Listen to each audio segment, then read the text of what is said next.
Topoklasy topoko vavy aroso amintsika hatrany ny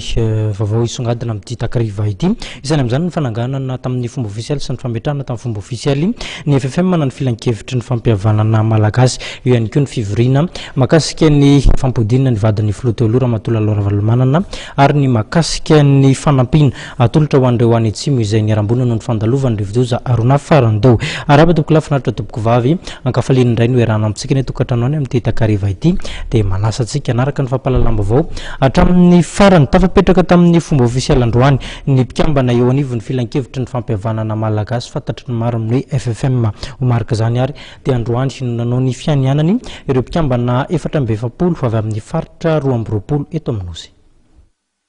mianina fa hikarika sy ny marina sy hanatanteraka ny andraikitro ao anatin'ny fanajana ny mahaolona sy ny zon'olombelona hiasa mpahaleovantena tanteraka ka tsy misy mihitsy fijerena amin'ny tanina na fanavakavahana mba fitandrovana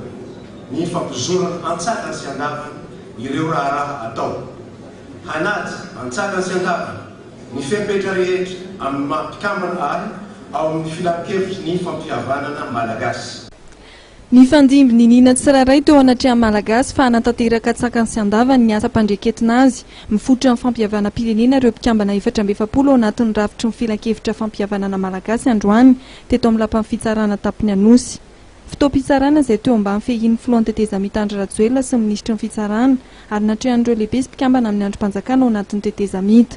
Nitarika amin'ny fotoana kosa ny procureur général eo anivon'ny fitsarana tampony. Iasa avetrany ny FFM mandra mpiandro ny fifidianana izay filo maharitry ny FFM dia Andriamatora Koutson Jobily 720 taona izay zokony indrindra mpikambana 420 ao amin'ny FFM no hitarika vonjimaika ity androm-panjakana ity. Ety aminay aloha zao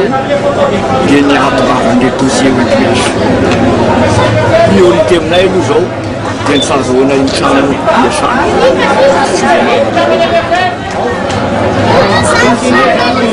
Dia aminay zany ireo familiana satria miasa miazakazaka ary miandry an'izany asa ataon'izany. Ny lisitry mpikambana ny FFM izay nitarika rezabe teto amin'ny firenena na tamin'ny fanindriana voalohany taona 2024 na ny lisitra farany izay nivoaka ny volana febroary lasa teo. Manana ny ambara ny pasteur Nestor Razafindramanitra solotena Nalalamanga tao aorian'ny fianianana nataony androany. Voalohany aloha dia tokony ho tsarontsika fa zao raha leloa dia ny fery tsy maintsy sitranina fitonina tsy maintsy atao ny fampihavanana tsy maintsy isorana zany hiatrehana ny fampandrosoana ka ny antso atao raha izaho zany ny antso atao dia zao niza mahatsiaro fa anana andraikitra amin'ny fitonina eto amin'ny firenena mba ampilamina ny tany sy ny firenena dia antsoina izy amin'izany zahay ianao izay ny mitarika izay no mitarika izay no mameny direktiva arak'izay azo atao rehetra hatrany am-potra hatrany ambony fikatsahana an'izany dia ny rehetra koa izay na mpanao politika io na fiangonana io na olontsotro io nizany izy io ny antso ataonay dia zao aleo jerena le vahoaka 20 tapitrisa le 20 tapitrisa zany ny jerena ary ho an'ny communauté internationale ary dia zao androm-panjakana ity ny anankiray mbola tsy nitsangana efa tokony foanana ny sasy jerena ny malagasy. Iray tamin'ny fiarahamonim-pirenena nitondra fanakianana mamaivay ny lisitry ny FFM Ramatola Laurandremapionina izy izay voafidy solotena mivakina karatra ary anisany nanao fianana ny marainy io. Tena zavatra tsy azo tsika miala tsiny amin'ny hoe inona ny atao hoe société civile ary rehefa amin'ny crise ohatr'izao ny firenena raisy fotsy miohatra ny Palestine, miohatra Vietnam, miohatra izay rehetra misy crise le ataontsika hoe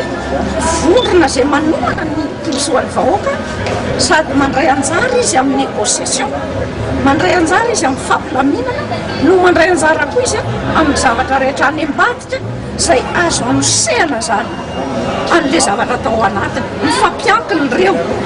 Mariana faraka ny lalàna 2024 tsipika 40 dia hiantoka amin'ny fametrahana fitoniana ara-politika eto amin'ny firenena ahafahana manatotosa fifidianana madio sy mangarahara ny FFM. Ity androm-panjakana ity ihany koa no miantoka amin'ny fanomezana amin'ny famontsoran-keloka angatahana na amnistie sur requête. Ny FFM ihany koa no miantoka amin'ny fampihavana-pirenena sy ny fanamafisana amin'ny firaisan-kina-pirenena. Iasa mandritra ny 3 taona ny FFM ary azo avoazana raha ilaina amin'ny fanotarana io fotoam-piasana io ary eken'ny parlement tafavoafidy amin'ny repoblika faha 4.